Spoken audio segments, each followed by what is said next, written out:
Hi, I'm Doc Palmer. I'm the author of McGraw-Hill's Maintenance Planning and Scheduling Handbook, their best-selling reliability book. Because the fundamental concepts of planning and scheduling are unusual, they give us a competitive edge if we can master them. They're not difficult, they're just unusual. We simply want to admit that plans are not perfect. We want to run a Deming cycle to make them better over the years. We're also not trying to replace the craft's skill. We're trying to supplement that with a triage and a craft historian function so they can use their minds for thinking, the craftspersons, rather than remembering what they want to do different next time they work on something. The planners will help with that. And on scheduling, we must fully load schedules to defeat Parkinson's law. We want to fully load the weekly schedule 100%, and then we want schedule compliance probably between 40 and 90%. Generally, if you're over 90%, you're not fully loading the schedule and you're a victim of Parkinson's law. So that aside, and we talked about that before, we need these time estimates to be able to fully load schedules. So we'll deal with that. We've been looking at some example job plans. There are several job plans in Appendix D of the 4th edition of the handbook. We've already done a couple of them. We're going to do another one. We're going to do work order number 17, which happens to be Appendix D, figure 17. I'll share my screen for that. We'll make some points about that.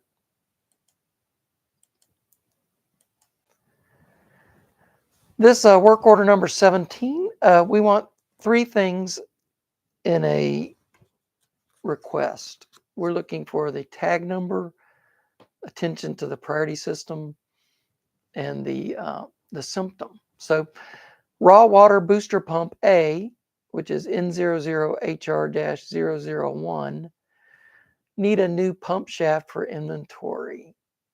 So I guess the need is that we just want a spare one for inventory. You could say it's a symptom. So this is kind of is to create one. This is that pump's number in that system diagram. It's for raw water input to our plant.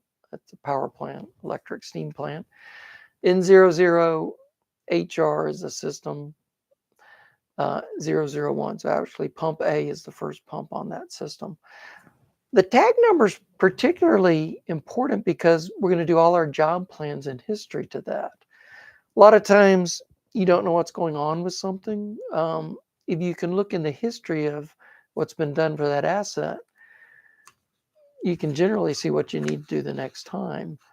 Things fail in a couple different ways. This one's just making a pump shaft for inventory, though, so that's not a super deal, but it's good to have the asset number there.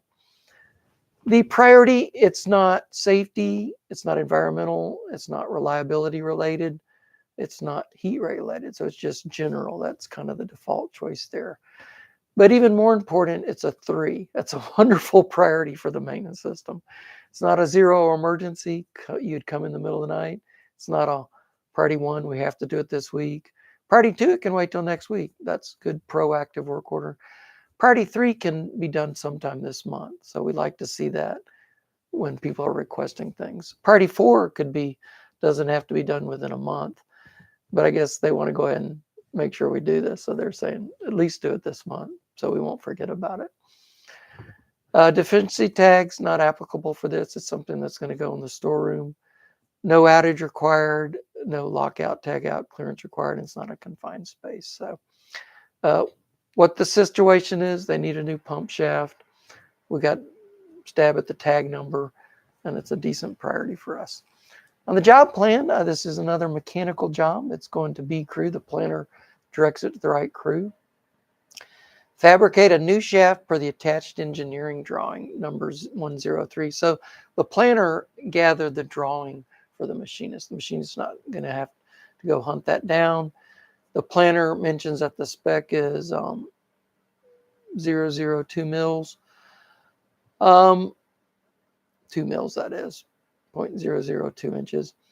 And then return the shaft to the inventory, and it's going to be inventory item. The planner found that. It's the PMP HB001.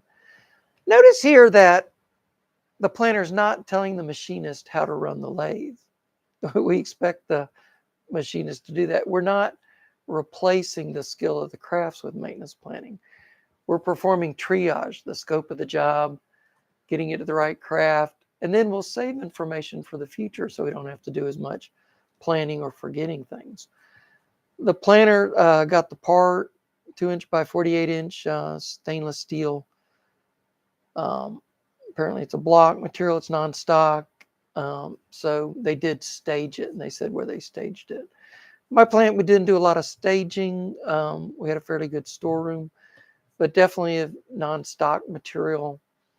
You don't want to stage that. Also, depending on the storeroom you have, a lot of location of your plant, different things. Staging is an art in itself, and we'll talk about that sometime, the pros and cons of that. We just don't want to stage everything for every job as a general criteria. Tools, 14-inch lathe, the Bridgeport mill. So the estimate, 20 hours, was just a swag, a decent guess by the planner. I think it's going to take a couple days for machinists. We don't want to nuclear grade that down to an exact time. We just think it's going to take a couple days. That's probably a good estimate there. And also, we don't put an hour for this, an hour for that, 2 hours for this, 6 hours for that, 1 hour for this, 1 hour for that. It's just, most maintenance jobs, it's just a block of time there to help us generally schedule the work and create weekly schedules and assign on a daily basis. Feedback is not just done. They made the shaft and returned it to inventory. And it took a machinist 15 hours. They weren't constrained by the time, that they did it sooner. And I think Parkinson's law is the amount of work assigned expands to fill the amount of time available.